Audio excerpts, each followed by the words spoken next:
Hey everyone, welcome back for another deep dive. It's great to be back. So, we always get such interesting stuff sent in, and today's topic is no exception. Yeah.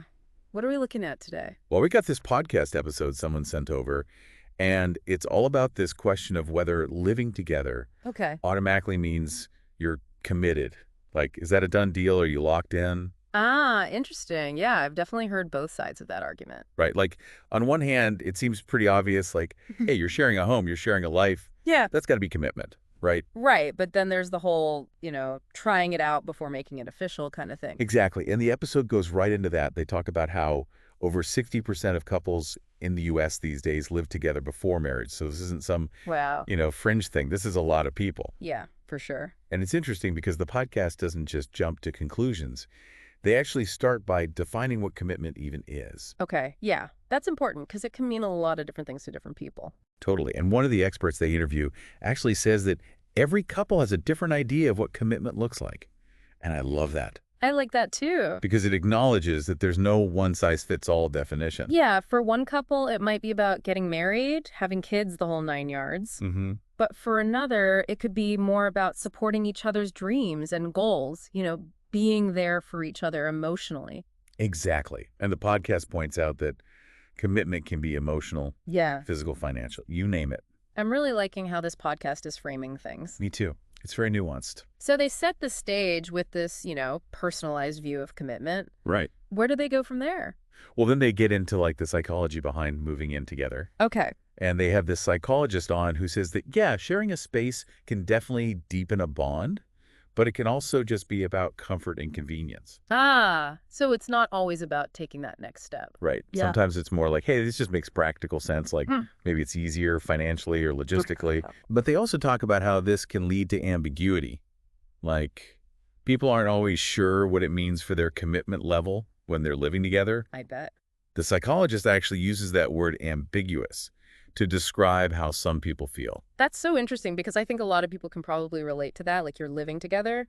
Yeah. But are you actually on the same page about where the relationship is going? That's the million-dollar question, isn't it? And it makes me wonder, have you ever felt that kind of ambiguity in a relationship? Oh, yeah, definitely. I think we've all been there at some point.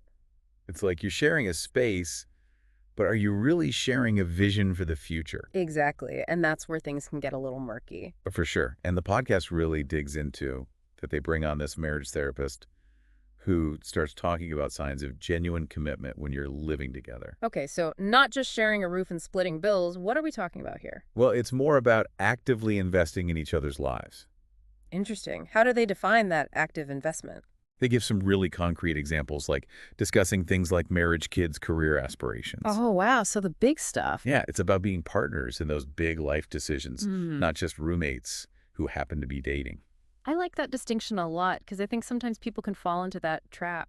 Totally. And they even use the example of relocating for a partner's job. Like, are you both willing to make those kinds of sacrifices and adjustments for each other's growth? That's a big one. Right. It really shows a level of commitment that goes beyond just convenience. Definitely. So it's about supporting each other's dreams and being on the same page about where you want to go in life together. So it sounds like true commitment, even when you're cohabitating, comes down to a lot more than just sharing a space. Absolutely. It's about those deeper connections and shared goals. I'm really curious to see where they take this next. Me too. They haven't even gotten into the potential pitfalls yet. Oh, I'm sure there are some. Oh, yeah. They definitely don't shy away from that. Can't wait to hear more. Me too. Yeah, so they've painted this picture of, active investment and shared goals. Right. But what about the flip side, like when things aren't so clear-cut? That's a good point because not every cohabitation situation is like, happily ever after. Right, and the podcast actually brings in a relationship counselor who talks about this whole trial versus long-term debate. Okay. So, like, is moving in together a test drive before marriage, or is it a commitment in itself? Exactly, and they say that's where things can get messy because sometimes couples aren't on the same page about what it means. Oh, I can see how that would cause problems like one person's thinking trial run and the other's picking out curtains. Right, and the podcast shares this story about a couple who broke up because they never actually talked about what living together meant to each of them. Oh, wow. One assumed it was a step towards marriage, the other just saw it as a convenient arrangement. That's rough. Yeah, and it highlights how important communication is. Like, even if you're living together, doesn't mean you're automatically on the same page about the future. So it's not a free pass to skip those tough conversations. Definitely. And it ties into another point they make about the dangers of assuming commitment just because you're sharing a space. Ooh, that's a good one. They have this therapist on who's like, straight up assuming commitment without actually discussing it can lead to a whole lot of emotional distress. And probably resentment too, right? Absolutely. Like, if one person's feeling all secure and committed while the other's still on the fence, that's a recipe for trouble.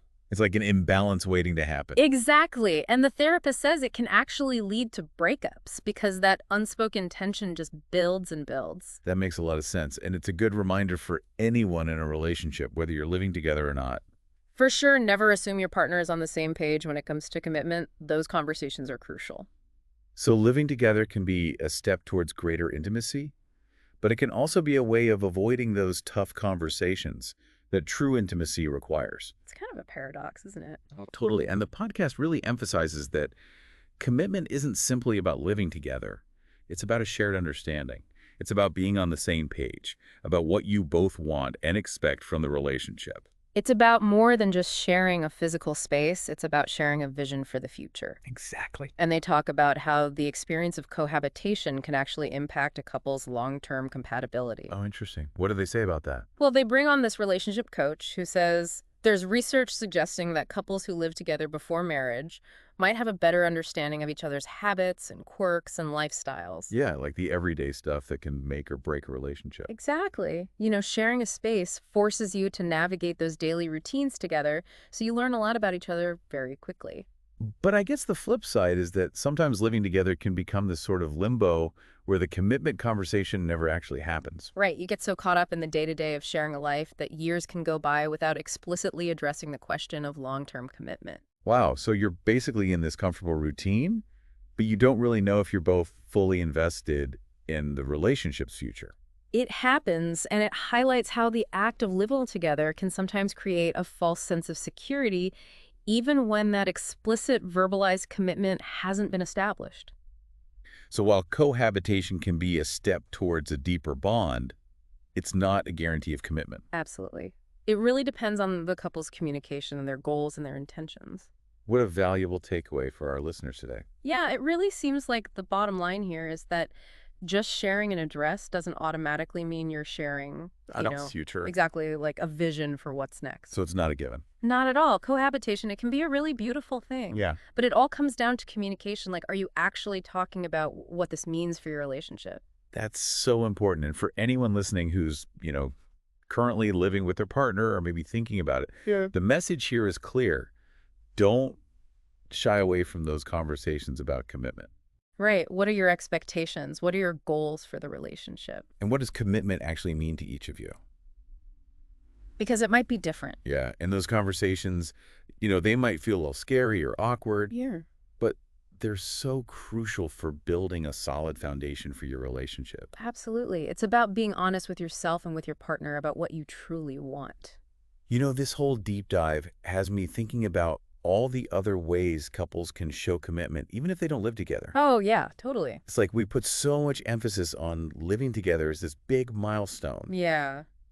but there are so many other ways to build a future together, right? Absolutely. Like, what about couples who prioritize regular date nights or who actively support each other's dreams and goals or who make a real effort to nurture their emotional connection? Those are all such powerful ways to demonstrate commitment, regardless of whether you share a lease or not. It's about the intentionality, the effort, and the shared values that really make a relationship strong. Well said. And so for our listeners out there, here's a little something to ponder as you go about your day.